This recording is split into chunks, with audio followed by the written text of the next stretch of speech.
नमस्कार साथियों, एक बार फिर से आप सभी का स्वागत है आपको अपने YouTube चैनल पीटीएस कंपास पे। आशा करता हूँ बहुत अच्छे होंगे।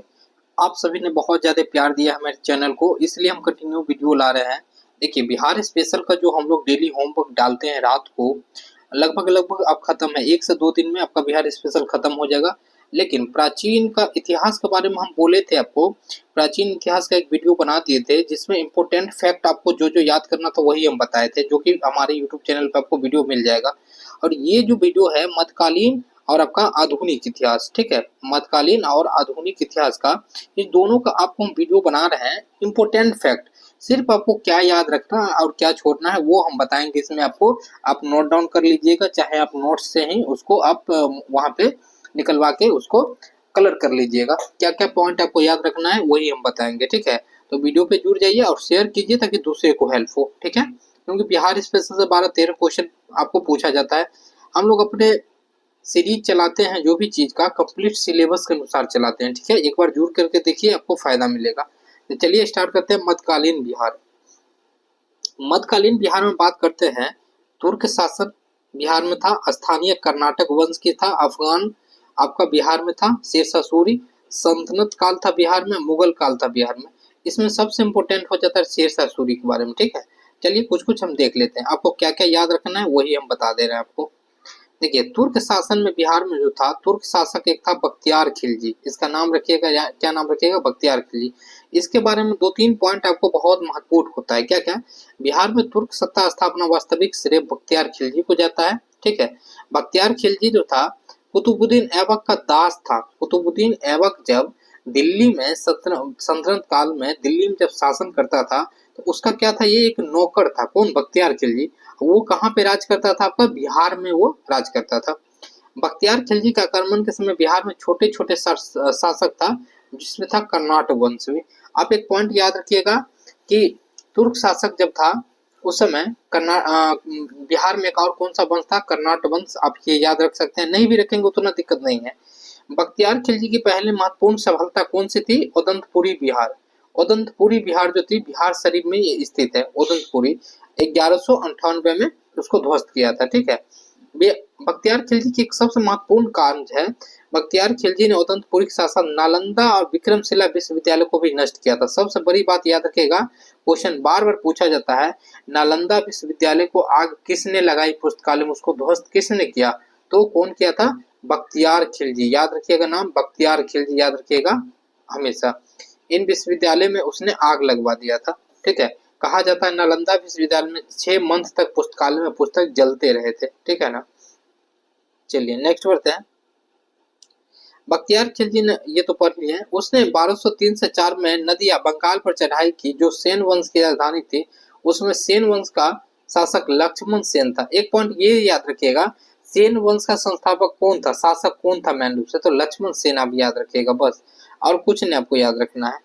बख्तियार खिलजी की हत्या उसके एक अधिकारी अली मर्दान ने कर दिया था। उसके शव को बिहार शरीफ इमामतपुर में दफनाया गया। ये पॉइंट इंपोर्टेंट है आपके लिए कि बख्तियार खिलजी का जो शव है उनको कहाँ दफनाया गया? तो बिहार शरीफ में दफनाया गया है, इमामतपुर में, ठीक है, याद रखिएगा।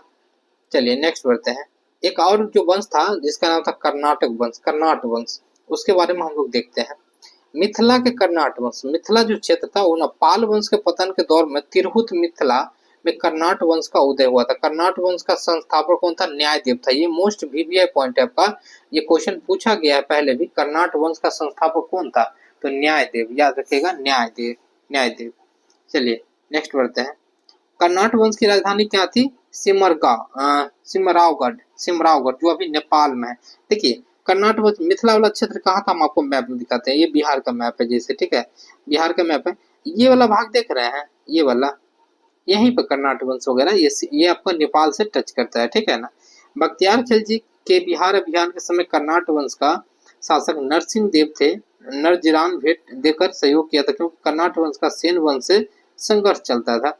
आपको अब ज्यादा कुछ नहीं याद रखना है, बस एक ये याद रखना है, कर्नाटक वंश का संस्थापक कौन था? न्यायदेव था, ठीक है। और इसमें आप कुछ भी नहीं आपको याद रखना है, ठीक है ना, कुछ भी नहीं याद रखना है, ये सब भी नहीं याद रखना आपको। हाँ, गयासुद्दीन के अभियान के समय कर्नाटक वंश का शासक हरि सिंह देव था। हरि सिंह देव समाज सुधारक था। हरि सिंह देव वंश, ये भी याद नहीं रखना, ये क्वेश्चन नहीं पूछा जाएगा, नहीं पूछा गया है। सल्तनत काल में बिहार का हाल देख लेते हैं हम लोग, ठीक है। तुर्क काल में देख लिया, अब सल्तनत काल में देखते हैं।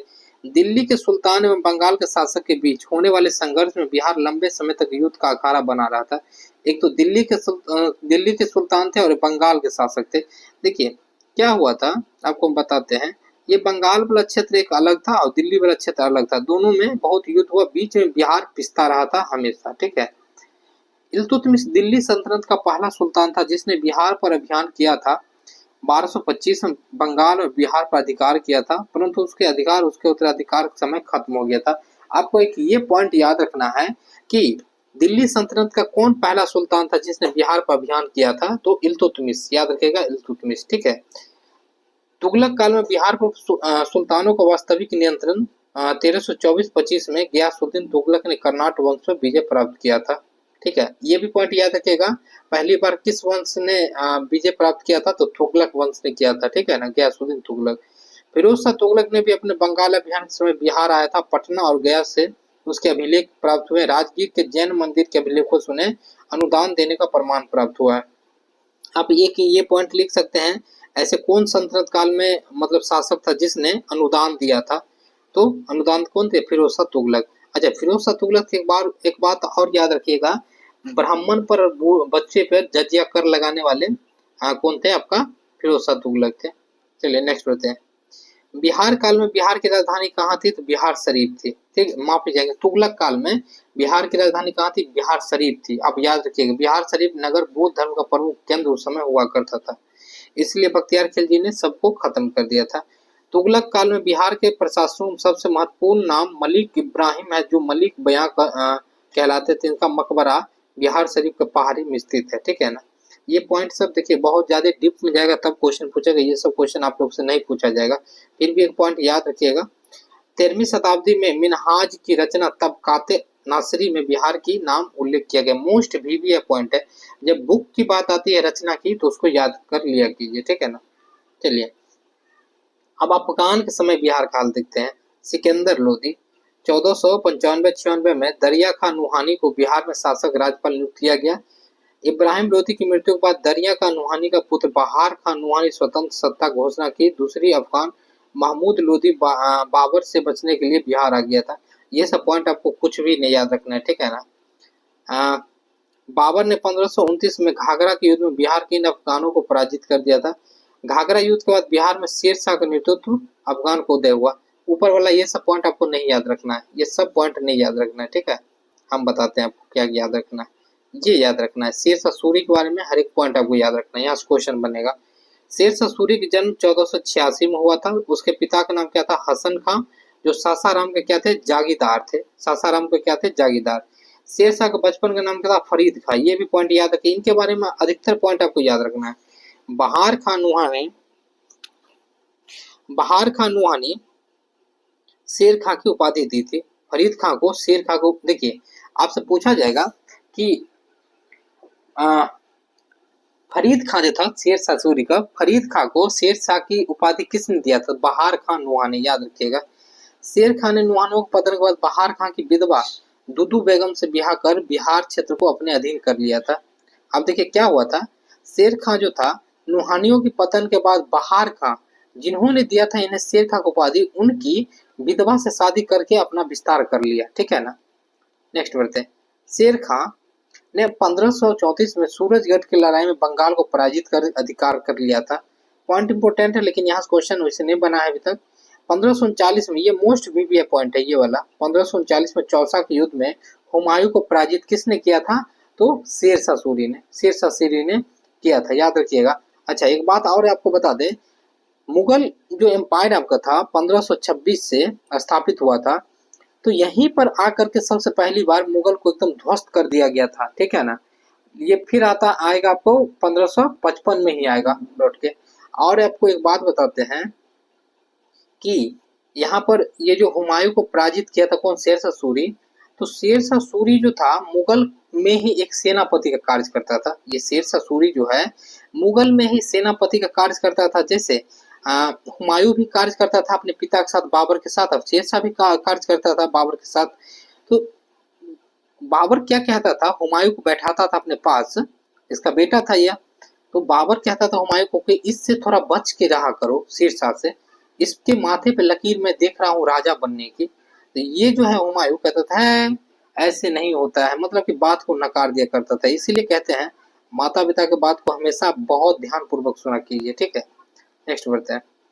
1540 में कन्नौज बिलग्राम युद्ध में हुमायूं को पराजित कर उसने दिल्ली के सूर्यवंश की स्थापना किया था। सूर्यवंश की स्थापना किसने किया था? आपका शेरशाह सूरी ने। 1541 में शेरशाह ने पटना का दुर्ग बनवाया, इस नगर में बिहार की राजधानी बनाया और वर्णन अब्दुल्ला के तारीख दाऊदी में मिलता है। देखिए आप याद रखिएगा, बस ये याद रखिएगा पटना दुर्ग का किसने बनवाया, पटना का स्थापना किसने करवाया, तो शेरशाह सूरी, ठीक है। शेरशाह ने 1543 ईस्वी में रायसीन, 1544 में मारवाड़ विजय किया। 1545 में कालिंजर अभियान में गोला फेंकने फटने से वो घायल हो गया, उसकी मृत्यु हो। देखिए एक यहाँ पर कालिंजर जो है, वहां पर क्या हुआ कि ये बम का गोला था, बारूद भरा, वो गोला ऐसे करके फेंके ऊपर, वो गोला क्या हुआ दीवार से लग करके सीधे नीचे ढुलक करके आ गया और शेरशाह की मृत्यु हो जाती है, ठीक है। इसी कारण तो शेरशाह जैसा राजा तो मिलना मुश्किल है। शेरशाह ने अपने जीवन काल में सासाराम में इंडो इस्लामिक स्थापत्य कला पर आधारित मकबरा का निर्माण प्रारंभ करवाया। शेरशाह की मृत्यु के बाद उसके पुत्र इस्लाम शाह ने उसे बनवाया।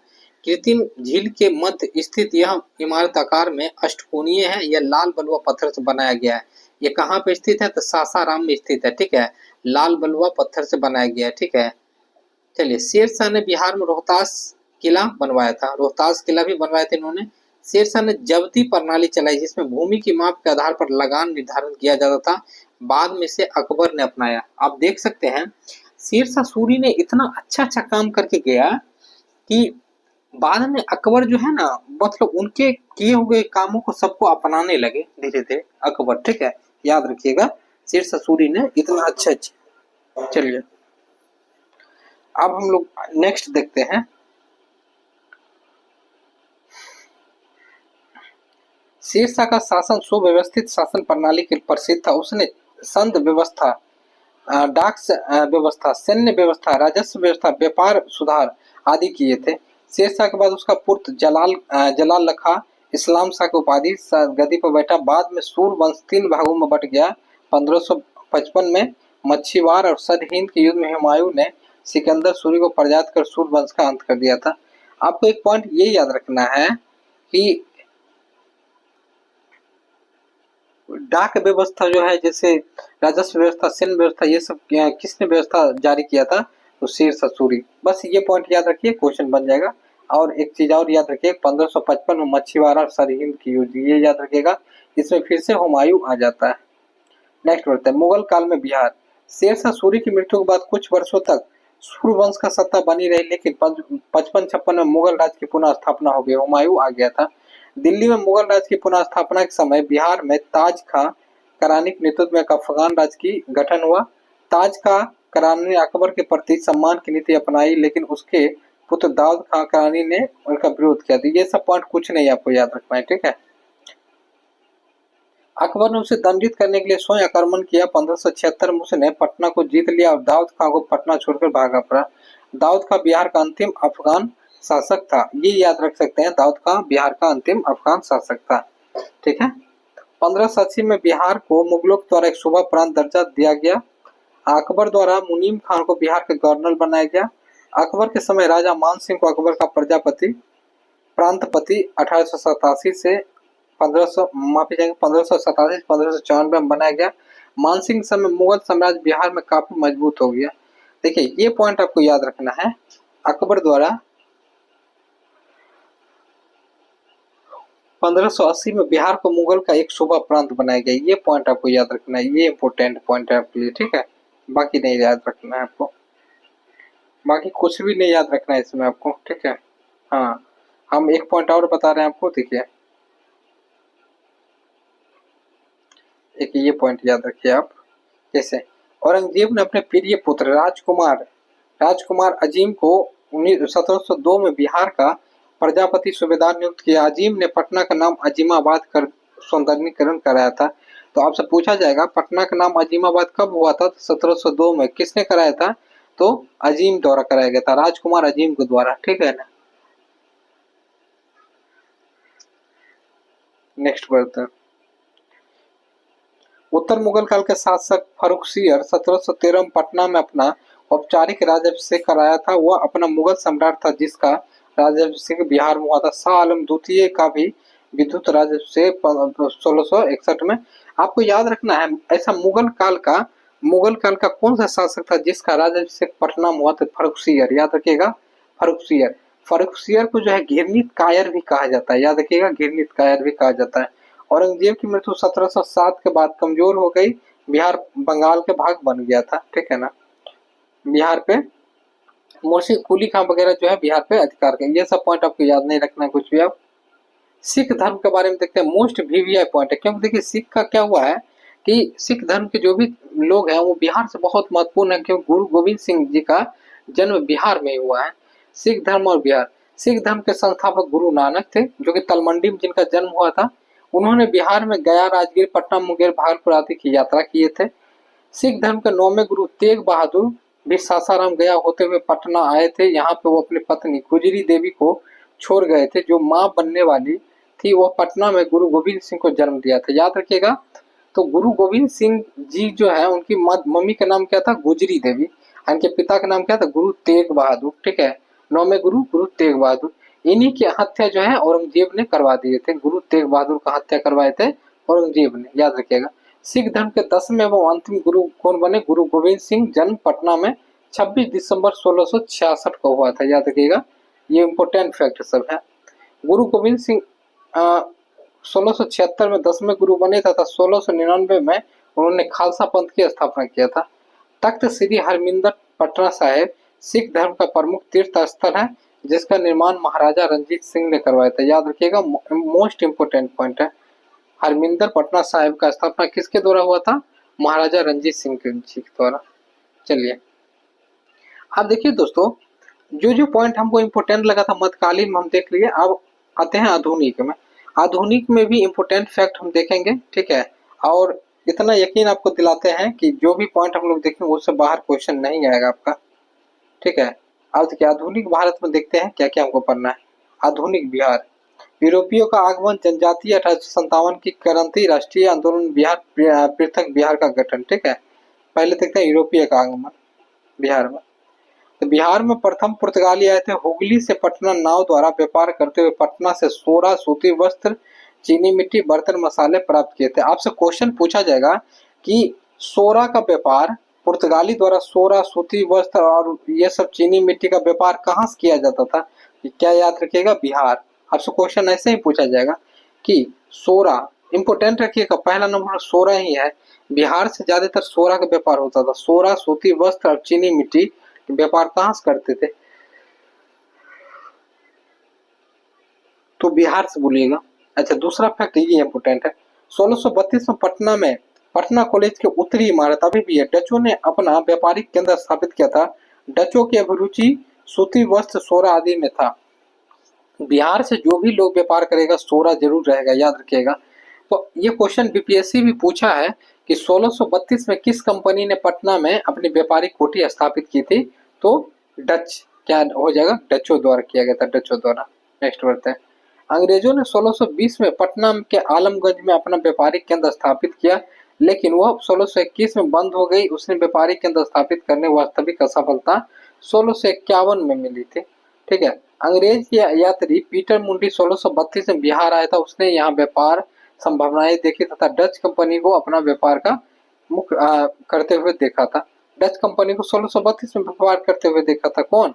पीटर मुंडी। नेक्स्ट बढ़ते हैं। अंग्रेजी कंपनी की फैक्ट्री वर्तमान में गुलजारबाग, पटना एवं गवर्नमेंट पेंटिंग प्रेस एवं सर्वे कार्यालय स्थित है। अभी भी आप जाइएगा यदि गुलजारबाग में, पटना स्थित गवर्नमेंट में, प्रिंटिंग प्रेस में, यहाँ सब पे आपको कुछ कुछ चीजें दिख जाएगा उस समय का। तो ये सब आपको याद नहीं उतना रखना है, ठीक है। चलिए, डेनिश कंपनी 1674 में पटना सिटी के नेपाली कोठी के समीप अपनी स्थापित किया था। तो ये याद रख सकते हैं, डेनिश कंपनी ने कब किया था? 1774 में।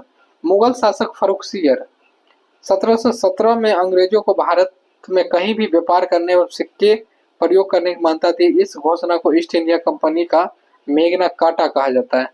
आपसे क्वेश्चन ऐसे बनेगा कि वैसे कौन से मुगल शासक थे जिसने अंग्रेज को व्यापार करने के लिए आपका मुक्त व्यापार करने के लिए क्या किए, प्रेरित किए थे, या मैग्ना कार्टा कहा जाता था। कंपनी के लिए मैग्ना कार्टा कहा जाता था। फ्रोक्सियर का दिया गया जवाब 1770 में, 1717 में। ठीक है, याद रखिएगा। चलिए नेक्स्ट होता है बंगाल, बिहार एवं अंग्रेज के बारे में देखते हैं अब हम लोग। अंग्रेजी कंपनी को 1717 में व्यापारिक अधिकार प्राप्त हो गया और दूसरी और बंगाल के नवाब अली वर्दी खान मुगलों से हटकर स्वतंत्र सत्ता चला रहे थे, अतः व्यापारिक हितों के लिए संघर्ष संभावनाएं था। आप कुछ नहीं इस पे देख रहा है, आपको याद रखना है क्या क्या। 23 जून 1757 को अंग्रेजों ने सिराजुद्दौला के मध्य प्लासी की लड़ाई हुई जिसमें सिराजुद्दौला पराजित हुई। ये सब बात तो हम लोग हिस्ट्री में भी देख लेंगे। उसके बाद मीर जाफर को, ये सब नहीं आपको याद रखना है। चलिए ये सब कुछ नहीं याद रखना है। मीर कासिम, चलिए इसके बाद वो अवध के नवाब सिराजुद्दौला 1857 के अंत हम लोग जब देखेंगे बक्सर की युद्ध, वहां पर देख लेंगे। ठीक है, इसमें कुछ नहीं अभी याद रखना है हम लोग को। बिहार के लिए कुछ भी इसमें याद अभी नहीं रखना है। चलिए यहाँ से देखते हैं। 1770 में बंगाल बिहार के क्षेत्र में भीषण अकाल पड़ा। पटना, भागलपुर, दक्षिण दरभंगा, पूर्णिया में अकाल का प्रकोप भयंकर हुआ। 1783 में बिहार में पुनः अकाल पड़ा, जहां अधिकारी जॉन सोर ने एक अन्नागार का निर्माण सुझाव दिया। उसके सुझाव पर 1784 में पटना में ब्रिटिश इंजीनियर जॉन गॉस्टिन द्वारा गोलघर का निर्माण किया गया। मोस्ट वीवीआई पॉइंट है, गोलघर के बारे में भी आप लोग जान गए होंगे यहाँ से। ठीक है, क्या हुआ था 1770 के आसपास में एक अकाल पड़ा था। ठीक है, अकाल पड़ा था तो इसी के बिहाफ पर जो है ना एक अधिकारी जॉन सोर था, नाम याद रखिएगा, जॉन सोर, जिसने अन्नागार का अन्न रखने वाला एक मतलब कोठी बनाने की बात की थी। जो कोठी अभी आप लोग देखते हैं गोलघर, वो एक अनाज रखने के लिए था। लेकिन 1784 में बात याद है। चलिए आप देखते हैं जनजातीय के बारे में। जनजातीय में अंग्रेजी राजनीतिक ये सब विद्रोह है। इसको आप लोग क्या कीजिएगा, फोटो ले लीजिए, कुछ भी कीजिए, इसको आप याद कर लीजिएगा। जो भी चीज है उसमें हम बिल्कुल ना कहेंगे, सबको याद कर लीजिए, बहुत इंपॉर्टेंट है। संथाल विद्रोह के बारे में जानते हैं। संथाल विद्रोह कब हुआ था ये पॉइंट आप याद रखिए। 1857 में। किस क्षेत्र में हुआ था ये याद रखिए, तो भागलपुर के राजमहली क्षेत्र में हुआ, दामानिको में। अच्छा, इसमें जो था, इस विद्रोह का अगर बात करते हैं तो कौन कौन लोग थे, तो बाहरी लोगों, दिखुओं तथा शोषण, माझी व्यवस्था एवं पंचायत व्यवस्था में परिवर्तन आना। इस विद्रोह का नेतृत्व सिंधु कानू चांद भैरव कर रहा था। आपसे पूछा जाएगा ट्रैक्ट ये, संथाल विद्रोह का नेतृत्वकर्ता कौन था, सिंधु कानू चांद भैरव, याद रखिएगा। यह विद्रोह असफल रहा, लेकिन परिणाम स्वरूप संथाल प्रगना काश्तकारी अधिनियम 1869 संथाल प्रगना व माझी व्यवस्था को मान्यता दी गई। देखिए जनजाति विद्रोह क्यों होता है, ये सब विद्रोह क्यों हुआ। अगर कोई जनजाति यहाँ पर है, बसा हुआ है, इसका पेड़ पौधा सब कुछ है यहाँ पर, अगर आप क्या है कि आप मार्केट में है, आप एकदम से डेवलप कर रहे हैं, पूरे डेवलप कर रहे हैं, अगर आप रेल बना रहे हैं, रेल में क्या होगा कि लकड़ी लगेगा, लकड़ी कहाँ से आएगा, जंगल से कट के आएगा। ठीक है, आप इसके घर के पास से रेल ले गए, लेकिन ये लोग को बिल्कुल सुविधा नहीं है, तो ये लोग बिल्कुल भी अपना क्या करते हैं, कुछ भी चीज देना नहीं चाहते हैं। ठीक है, याद रखिएगा, कुछ भी चीज देना नहीं चाहते हैं। अगर लकड़ी काटा जाता है, उनके जंगल को ध्वस्त किया जाता है, तो आंदोलन करते हैं ये लोग। फिर नेक्स्ट, यह विद्रोह असफल रहा, लेकिन परिणाम बहुत बड़ा रहा। संथाल परगना एवं माझी व्यवस्था की मान्यता दी गई। मुंडा विद्रोह के बारे में देखते हैं। कब स्टार्ट हुआ, 1885 से 900। किसी भी विद्रोह पढ़ना है तो आप उसका डेट याद रखिए, किस क्षेत्र में हुआ और उसमें कौन कौन प्रमुख व्यक्ति है, बस वो याद रखिए, बस हो गया काम। ठीक है, इस विद्रोह को क्या कहते हैं, सबसे सशक्त जनजातीय विद्रोह था कौन सा, मुंडा विद्रोह। इसमें जो है उलगुलान विद्रोह इसे कहते हैं। इस विद्रोह का कारण दिखुओं द्वारा शोषण, खुटकरी व्यवस्था में परिवर्तन हुआ, धार्मिक मामलों में हस्तक्षेप। इस विद्रोह का नेतृत्व बिरसा मुंडा ने किया। उन्होंने आनंद पांडे से वैष्णव धर्म की दीक्षा प्राप्त की। उन्होंने स्वयं को सिंह बोंगा का अवतार बताया। उन्होंने आचरण शुद्धता, आत्म सुधार एवं एकेश्वरवाद पर ध्यान दिया। देखिए बिरसा मुंडा जो था ना, एक पढ़े लिखे व्यक्ति थे, बहुत ही अच्छा पढ़े लिखे व्यक्ति थे। अब बिरसा मुंडा क्या किया, आनंद पांडे से वैष्णव धर्म का दीक्षा लिया था। उन्होंने क्या किया, वो वैष्णव थे, उन्होंने सिंह बोंगा का अवतार बताया। सिंह बोंगा एक क्या होता है, जनजातीय, मुंडा जनजाति जितने लोग हैं उनके देवता हुआ करते थे। तो बिरसा मुंडा क्या बोले, हम देवता का आविष्कार है, भगवान हमसे रात माते हैं बात करने। सब लोग उनका बात मानने लगे। और आचरण शुद्धता मतलब अच्छा व्यवहार, आत्म सुधार मतलब अच्छा सुधार, एकेश्वरवाद मतलब एक ही लोग को मानते थे। ये नहीं कि सब भगवान को मानने लगे, नहीं, एक को मानते थे। इस विद्रोह का तीव्र 1899 में रहा, जब इस स्थानों पर अंग्रेजों को हराया गया। 3 फरवरी 1900 को बिरसा मुंडा को गिरफ्तार कर लिया गया। 9 जून 1900 हैजा कारण की मृत्यु। बस ये याद रखिएगा, बिरसा मुंडा की मृत्यु क्यों हुई थी, हैजा कारण। अगर यही क्वेश्चन झारखंड में रहता, झारखंड में थोड़ा डीप में पूछा जाता, क्योंकि झारखंड स्पेशल हो जाता फिर, ठीक है ना। तो आपके लिए ये इम्पोर्टेंट नहीं है कि कैसे मरा क्या मरा, ठीक है ना, हैजा कर मर गया, तो ये याद रखिएगा। चलिए नेक्स्ट बढ़ते हैं अब हम लोग। 1857 के विद्रोह देखते हैं। देखिए ये वाला टॉपिक आपको वैसे भी हम बता दे रहे हैं कि पढ़ना होगा आपको मॉडर्न हिस्ट्री में भी और यहाँ पे भी। तो यहीं पे अगर आप ठीक से पढ़ लेते हैं तो मॉडर्न हिस्ट्री में आपको पढ़ने की आवश्यकता नहीं होगी, ठीक है। बहुत ही इंपॉर्टेंट चैप्टर है 1857 के विद्रोह। और यहाँ से क्वेश्चन बना है पहले भी। बहावी आंदोलन देखते हैं। बहावी आंदोलन के प्रवर्तक अब्दुल अल बहाव थे। उन्होंने अरब क्षेत्र में माफी चाहेंगे, 1857 की क्रांति से पहले की क्रांति है ये सब। और 1857 के हम लोग पढ़ेंगे। पहले बहावी आंदोलन के बारे में देखते हैं। बहावी आंदोलन के मुख्य जो व्यक्ति होंगे उसका नाम याद रखिए, अब्दुल अल बहाव थे, ठीक है, ये याद रखिए। भारत में इसको सैयद अहमद बरेलवी के नेतृत्व प्रदान किया गया। प्रारंभ में इस विद्रोह का उद्देश्य धार्मिक सुधार, परंतु बाद में राजनीतिक सुधार आंदोलन का बदल गया। भारत में इस विद्रोह को 2 केंद्र था, प्रथम सितना, ठीक है, दूसरा पटना। पटना के अंदर सिद्धांत एवं एक्सप्रेसवे को सिताना भेजा जाता था। सैयद अहमद बरेलवी ने पटना में 4 प्रतिनिधित्व चुने, इनायत अली, विलायत अली, फरहत अली और मोहम्मद हुसैन। ये सब आपको नहीं पूछा जाएगा, ठीक है, नहीं पूछा जाएगा तो नहीं पूछा जाएगा। आप याद रखिएगा सिर्फ क्या, कि बहावी आंदोलन कब हुआ, ठीक है, 1863 में। और इसके नेता प्रमुख कौन थे, ठीक है, ये याद रखिएगा क्षेत्र, और कुछ भी नहीं याद रखना है। नोनिया विद्रोह, बिहार के 16 उत्पादक वर्ग नोनिया द्वारा यह विद्रोह किया गया था 1770 से 1800। कोई भी विद्रोह है दोस्तों, हम बार बार कहते हैं, उसका डेट याद रखिए, किस क्षेत्र में हुआ और कारण क्या था उस विद्रोह का। तो बिहार के 16 उत्पादक क्षेत्र नोनिया का विद्रोह हुआ था। 16 का उत्पादन बारूद बनाने में किया जाता था। बिहार में 16 उत्पादन मुजफ्फरपुर, सारण, हाजीपुर, पूर्णिया, ठीक है, इन सभी क्षेत्रों में हुआ था, ठीक है। चलिए नेक्स्ट बढ़ते हैं। लोटा विद्रोह के बारे में देखते हैं। 1856, देखिए जब मुजफ्फरपुर में जेल में कैदियों सब बंद था, कैदी सब बंद था, तो वहां पर क्या हुआ था, पीतल के लोटा दिया जाता था। बाद में सरकार ने मिट्टी के लोटा देने का निर्णय किया, इसलिए लोग ने यहाँ विद्रोह कर दिया कि नहीं, हम लोग मिट्टी के लोटा में पानी नहीं पियेंगे, हम लोग पीतल के लोटा में ही पानी पियेंगे, ठीक है। लोटा विद्रोह इसी को कहा गया है। चलिए 1857 की क्रांति और बिहार देखते हैं, ये इंपोर्टेंट फैक्ट है, महत्वपूर्ण। 12 जून 1857 को देवघर जिले के रोहिणी गांव 32वीं इन्फेंट्री रेजिमेंट के सैनिक के विद्रोह से हुआ। इस विद्रोह में लेफ्टिनेंट नॉर्मन लेस्ली एवं सर्जन डॉन ग्रांट मारे गए, ठीक है, याद रखिएगा, इंपोर्टेंट है। आपसे देखिए गांव घर में रहने का सबसे बड़ा यही चीज है कि आपको किससे कब दुश्मनी हो जाएगा कोई ठीक नहीं है, ठीक है। तो 1857 क्रांति में आप लोग देख ही सकते हैं दोस्तों। रोहिणी के, आप याद रखिए, बिहार के रोहिणी, झारखंड जो था उस समय में आपको यहीं पे जुड़ा हुआ था, लेकिन अब अलग हो गया। रोहिणी के विद्रोह को मेजर मैकडोनाल्ड द्वारा जवाब दिया गया, विरोधी सैनिक को फांसी दे दी गई।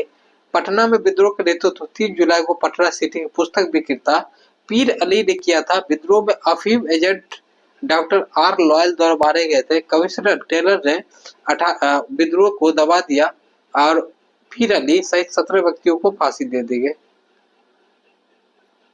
ये गलत है, हाँ हाँ, फांसी दे दे, फांसी दे, सही बात है।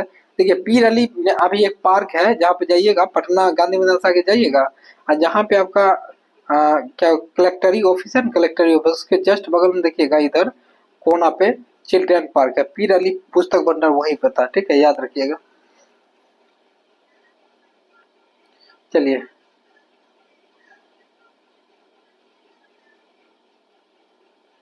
25 जुलाई 1857 को मुजफ्फरपुर में असंतुष्ट सैनिकों कुछ अंग्रेज अधिकारियों की हत्या कर दी। उसी दिन दानापुर में 3 रेजिमेंट सैनिकों के भी विद्रोह कर दिया। सैनिक के शाहबाद में जिले में प्रवेश कर जगदीशपुर के जमींदार को कुंवर सिंह से मिलकर विद्रोह को प्रारंभ किया था।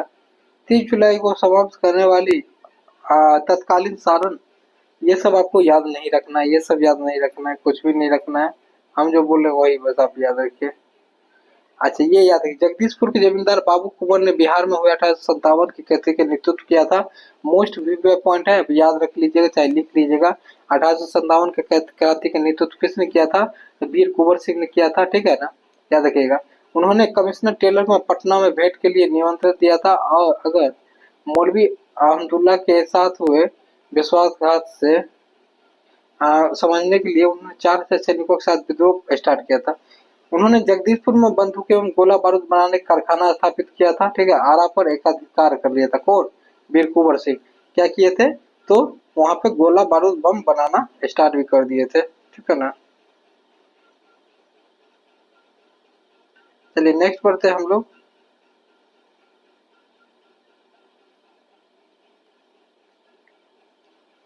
अभी इसमें आप कुछ पॉइंट ने आपको याद रखना है। हाँ, ये पॉइंट याद रखिए, दिसंबर 1857 में कुंवर सिंह ने नाना साहब के साथ मिलकर कानपुर में अंग्रेज के युद्ध किया था। उन्होंने आजमगढ़ को भी अंग्रेज पराजित किया था, ठीक है, ये पॉइंट आपके लिए याद है। अच्छा, शिवराजपुर घाट गंगा नदी पार करने के लिए सेनापति डगलस की गोली से कुंवर सिंह द्वारा बायां हाथ घायल हो गया था। उन्होंने अपना बायां हाथ गंगा नदी में काट करके प्रभावित कर दिया। हे गंगा मैया, अपने प्यारे के यहाँ अचिकन भेंट स्वीकार करो, ये बोले थे किसने? तो वीर कुंवर सिंह ने बोले थे। देखिए ये जो थे डगलस, इन्होंने गोली मार दिए थे किनके हाथ पे? तो वीर कुंवर सिंह के हाथ पे। तो बायां हाथ काट करके गंगा मां में दे दिए थे।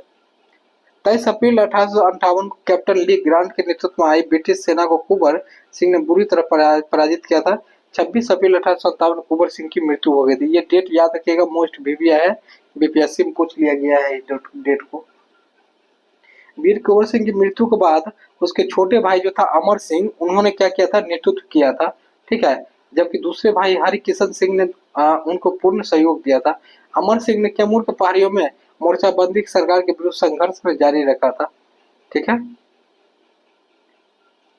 तो आपको देखिए 1857 क्रांति यहाँ पर है, और उसके बाद आप वहां पर हिस्ट्री वाला जो पोर्शन है वहां भी पढ़ लीजिएगा, ठीक है। आपके लिए बहुत वीवीआई यहाँ से क्वेश्चन आता है। चलिए नेक्स्ट बढ़ते हैं। 28 दिसंबर 1985 को बम्बई में कांग्रेस की स्थापना की बात की गई है बिहार में। तो 28 दिसंबर 1885 में बम्बई के गोकुलदास संकेत विद्यालय में एओ हुम द्वारा भारतीय कांग्रेस की स्थापना की गई थी। प्रथम अधिवेशन की अध्यक्षता डब्ल्यू.सी. बनर्जी ने किया था, जिसमें 72 व्यक्ति थे।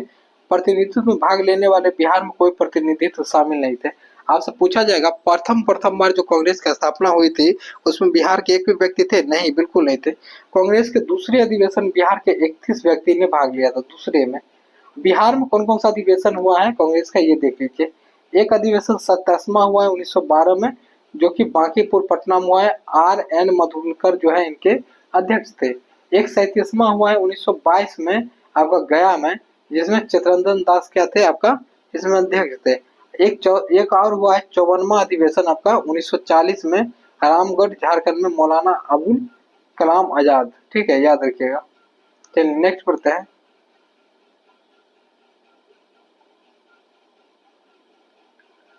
बंगभंग और स्वदेशी आंदोलन देखते हैं। बंगभंग विभाजन में घोषणा 20 जुलाई 1905 को तत्कालीन वायसराय लॉर्ड कर्जन ने किया था। इन्हें 16 अक्टूबर 1905 को इसको प्रभावित कर दिया था। विभाजन के विरोध में संपूर्ण देश में बंगभंग विरोधी आंदोलन शुरू हो गया था, ठीक है।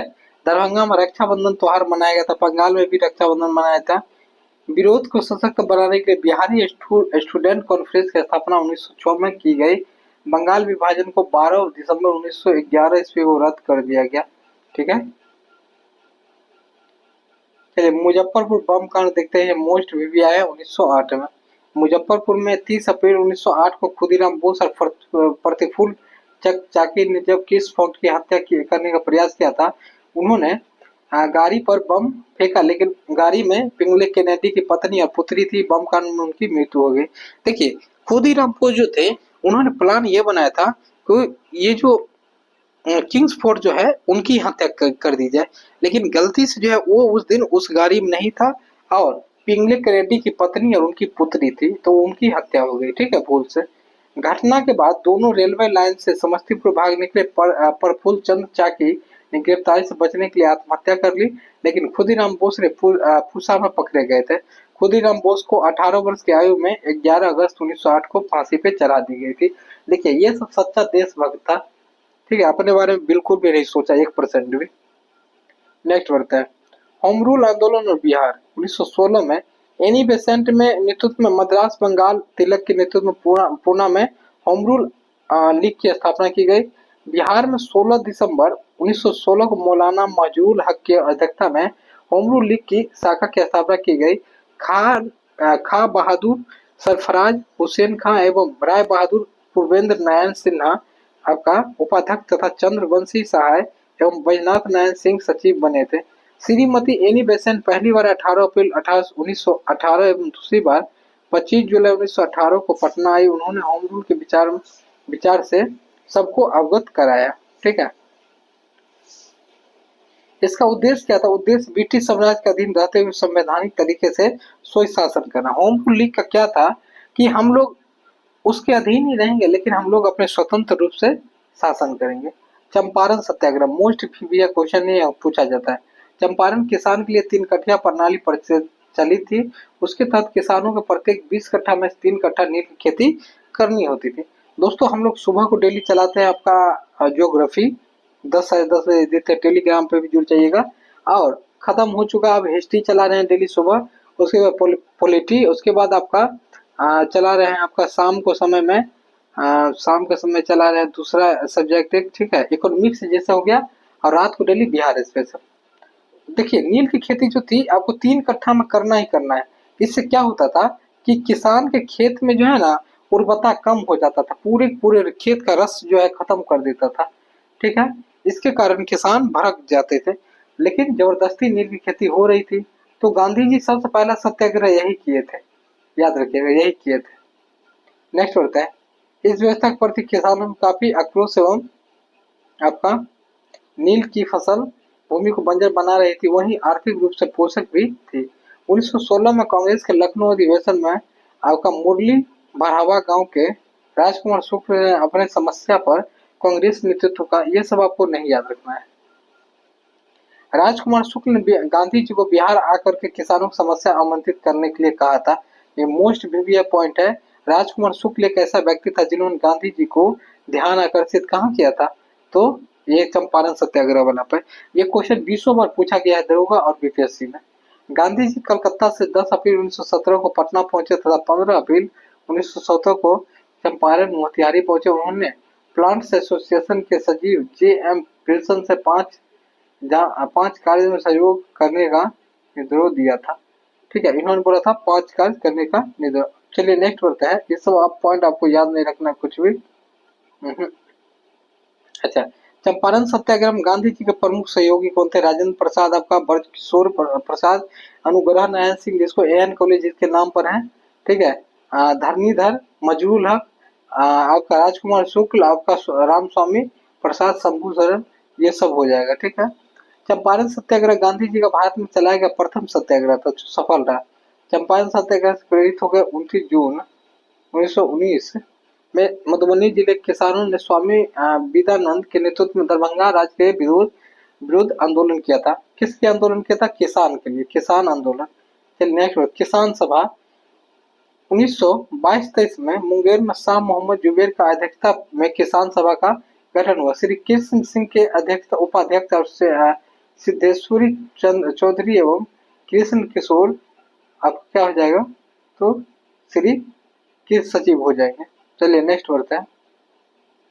1918 में स्वामी शाहजानंद सरस्वती ने बिहार पटना में औपचारिक किसान सभा। आपसे जब भी किसान के बारे में बिहार से रिलेटेड क्वेश्चन आए तो यही मारिएगा आंसर, स्वामी शाहजानंद। सोनपुर मेले में स्वामी शाहजानंद सरस्वती की अध्यक्षता में विविध प्रांतीय किसान सभा की स्थापना की गई। इसके सचिव श्री कृष्ण सिंह थे।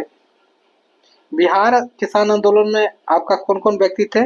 कार्यानंद शर्मा, राहुल के सक्या, ये बीपीएससी में क्वेश्चन पूछा गया। राहुल सक्तियान का संबंध किससे हो जाएगा? तो किसान आंदोलन से। बिहार प्रांतीय किसान सभा का दूसरा एसोसिएशन पुरुषोत्तम दास टंडन के अध्यक्षता में है। चलिए नेक्स्ट बढ़ते हैं। यहाँ पे आपको किसान के लिए जो दिया गया इस डाटा को बस याद कर लीजिए और आपको कुछ ऊपर वाला नहीं याद करना है, ठीक है, ये याद कर लीजिए। नेक्स्ट, खिलाफत आंदोलन और बिहार। बिहार में युद्ध के पश्चात मित्र राज्यों द्वारा तुर्की के खिलाफ के साथ अपमानजनक शर्तों के विरुद्ध खिलाफत आंदोलन हुआ था। ये सब कुछ भी नहीं आपको याद रखना है, ठीक है। असहयोग आंदोलन और बिहार। सितंबर 1920 में लाला लाजपत राय की अध्यक्षता में कलकत्ता में विशेष अधिवेशन में गांधी जी के असहयोग आंदोलन प्रस्ताव को अस्वीकार किया गया। कांग्रेस के नागपुर अधिवेशन 1920 में पूर्ण रूप से स्वीकृत कर दी गई थी, पूर्ण रूप से स्वीकृत कर ली गई थी, ठीक है, याद रखिएगा। बिहार में इससे पूर्व बिहार प्रांतीय सम्मेलन 12वें अधिवेशन भागलपुर में राजेंद्र प्रसाद की अध्यक्षता असहयोग में बल दिया था। नवंबर 1920 में शाहबाद में नाशाबंदी आंदोलन शुरू किया गया था। आपका असहयोग आंदोलन कर्तव्य में राजेंद्र प्रसाद, मजरूल हक, ब्रज किशोर प्रसाद, मोहम्मद सडी, दाऊदी नादी आपका आदि नेताओं ने विधायक चुनाव से नाम वापस ले लिया था। ये सब कुछ भी आपको याद नहीं रखना है, जितना हम बोले उसी को याद रखिए। राजेंद्र प्रसाद ने वकालत का पेशा छोड़ दिया। उसके भाई राय साहब, महेंद्र प्रसाद ने राय साहब की उपाधि लौटा दी, मजिस्ट्रेट पद से ये क्वेश्चन याद रखिएगा कि राजेंद्र प्रसाद ने किस आंदोलन में अपना क्या किया था, इस्तीफा दिया था? तो असहयोग आंदोलन में, याद रखिएगा, ये इंपोर्टेंट पॉइंट है, ठीक है।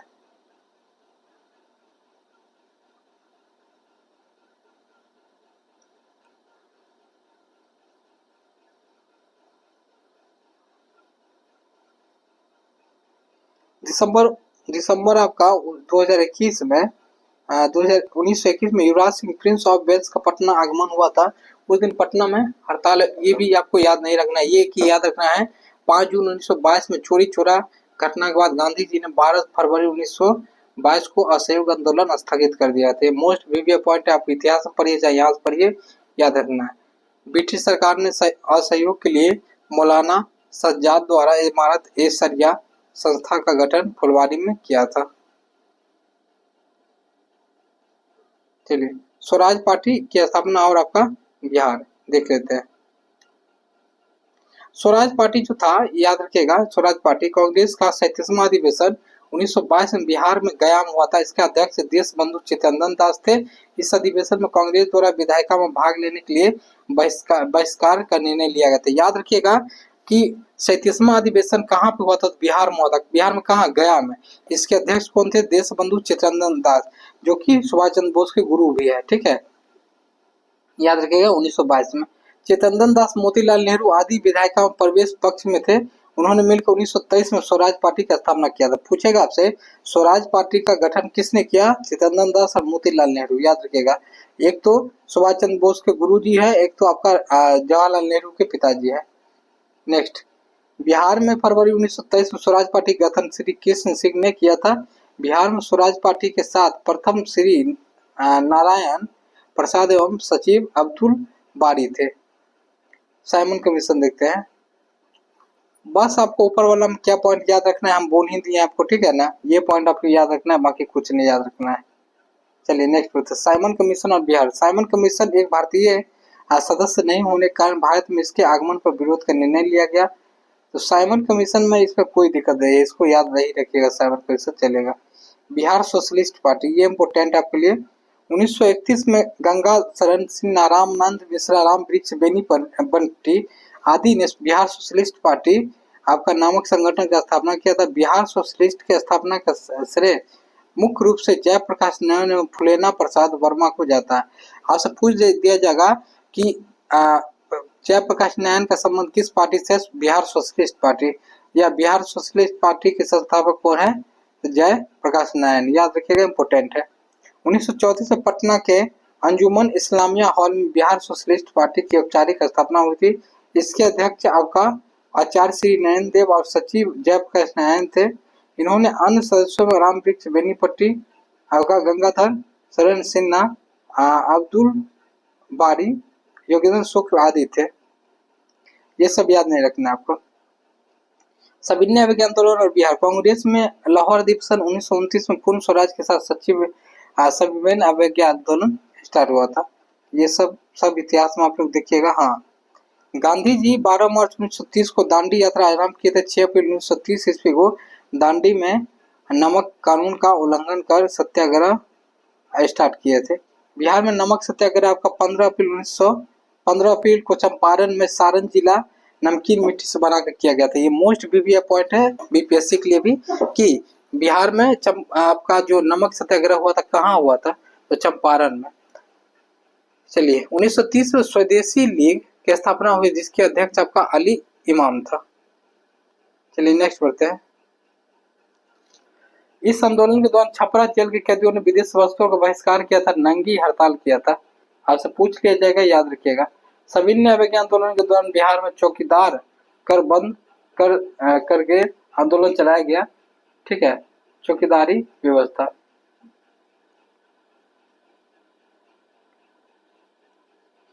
गिरफ्तारी के बाद राजेंद्र प्रसाद ने भागलपुर के दीपनारायण सिंह को अपना उत्तराधिकारी मनोनीत किया। गांधी जी द्वारा आंदोलन को स्थगित करने तक बिहार में आंदोलन काफी सक्रिय हो गया था। बिहार विधानसभा के बारे में देखते हैं 1937 में। ठीक है, तो बिहार विधानसभा हेतु चुनाव हुए। चुनावों में 152 स्थानों में 107 पर कांग्रेस ने चुनाव लड़ा, 98 पर विजय हुई। आपका कांग्रेस को बिहार में पूर्ण बहुमत मिला था। ठीक है, याद रखिएगा। इसी कारण से क्या बोल रहे हो, इसमें से कुछ और आपको याद रखना नहीं है। इसमें से क्या क्या याद रखना है आपको, ये देखते हैं। हाँ, एक ये पॉइंट आप याद रखिए। इसके उपरांत राज्यपाल में दूसरी सबसे बड़ी इंडिपेंडेंट पार्टी के नेता मोहम्मद यूनुस को सरकार बनाने का आमंत्रित किया गया। मोहम्मद यूनुस नेतृत्व में बिहार में पहला अंतरिम मंत्रिमंडल 1 अप्रैल 1937 को गठित हुई थी। मोहम्मद यूनुस इस प्रकार बिहार के प्रथम भारतीय मुख्यमंत्री बने। तब मुख्यमंत्री को प्रधानमंत्री कहा जाता था। कांग्रेस द्वारा सरकार बनाने के लिए निर्णय के बाद मोहम्मद यूनुस ने अंतरिम मंत्रिमंडल से आपका त्याग दे दिया था। देखिए क्या हुआ था, आपको उसमें मुख्यमंत्री को क्या बोला जाता था, प्रधानमंत्री। याद रखिए, मोहम्मद यूनुस जो थे आपके बिहार के प्रथम क्या थे, भारतीय मुख्यमंत्री थे। अच्छा, स्वतंत्र के बाद कौन थे, श्री कृष्ण सिंह थे।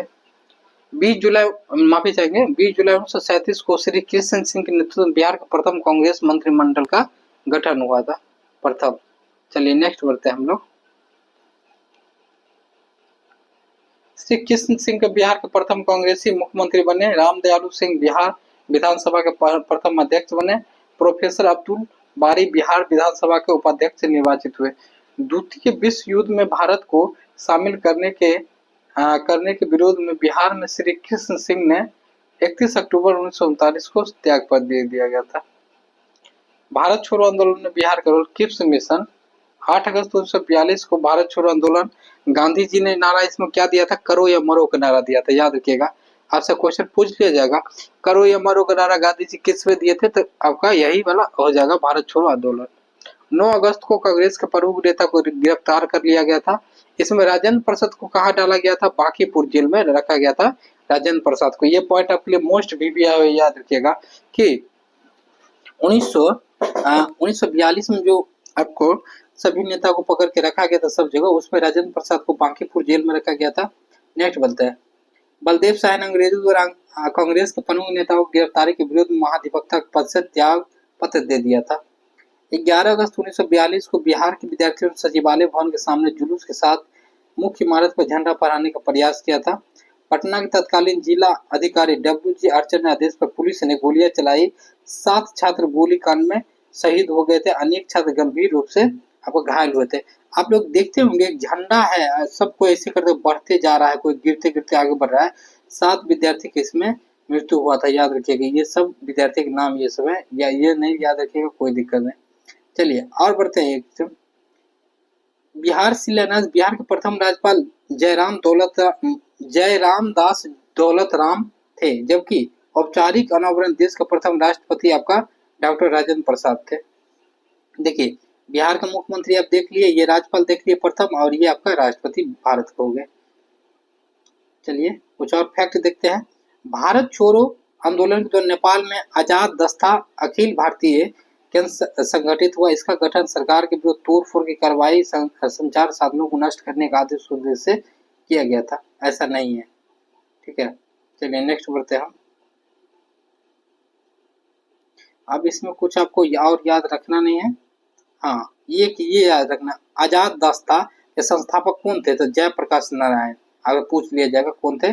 अच्छा, इन्हें गिरफ्तार करके हजारीबाग जेल में रखा गया था। यहाँ से क्वेश्चन बना है, हजारीबाग जेल में रखा गया तो झारखंड में 9 नवंबर 1942 को दिवाली के रात में इन्होंने वहां से भाग गया था। इनका सहायता किया था 5 लोग, ठीक है। रामानंदन मिश्र, सूरज नारायण, योगेंद्र शुक्ल, गुलाबी सोनार, ये सब क्या किए थे? इनका सहायता किया था। बीपीएससी में क्वेश्चन पूछा गया कि जयप्रकाश नारायण ने किस दिन जेल से फरार हुए थे? तो दिवाली के दिन, दिवाली की रात, याद रखिएगा, इंपोर्टेंट है। नेक्स्ट, नेपाल में आजाद दस्ता का प्रशिक्षण शिविर राजविलास जंगल में गठित हुआ था। इस बिहार के युवाओं को छापामार युद्ध और अग्नि अस्त्रों को चलाने के लिए शिक्षा दी गई थी। इसके निदेशक सरदार नित्यानंद सिंह थे। जयप्रकाश नारायण के साथ राम मनोहर लोहिया, अरुणा असफ अली, सूरज नारायण सिंह, योगेंद्र शुक्ल, राम नंदन मिश्र, ये सब आपका शामिल थे। या आप ये कि बस ये याद रखिए, आजाद दस्ता से संबंध आपका हो जाएगा। आजाद दस्ता रेडियो प्रचार का दायित्व राम मनोहर लोहिया को दी गई, ठीक है। भारत छोड़ो आंदोलन के दौरान बिहार के छात्रों ने ट्रेन पर कब्जा कर स्वराज ट्रेन नाम चलाया था। याद रखिए कि ये मोस्ट वीवीआई पॉइंट है। चलिए, सीवान में थाने पर राष्ट्रीय झंडा फहराने की कोशिश में फुलेना प्रसाद श्रीवास्तव पुलिस की गोलियां के शिकार हो गए थे। आपको ये पूछ लिया जाएगा कि फुलेना प्रसाद श्रीवास्तव जो थे, कहाँ पे झंडा फहराने के कारण मारी गई थी या शहीद हो गई थी? तो सीवान में। भारत छोड़ो आंदोलन बिहार का मुख्य केंद्र गांधी मैदान था। 1942 में इसका नाम पटना लॉज था। गांधी मैदान जो अभी जिसका नाम है, उसका नाम पहले क्या था? पटना लॉज था, याद रखिएगा, लॉन्ज। बाद में 1948 में इसका नाम गांधी मैदान कर दिया गया था, ठीक है। ये भी पॉइंट इंपोर्टेंट है आपके लिए। चलिए नेक्स्ट बढ़ते हैं। पृथक बिहार राज्य का गठन। पृथक बिहार राज्य के गठन का श्रेय सच्चिदानंद सिन्हा को जाता है। किनको जाता है? सच्चिदानंद सिन्हा को जाता है।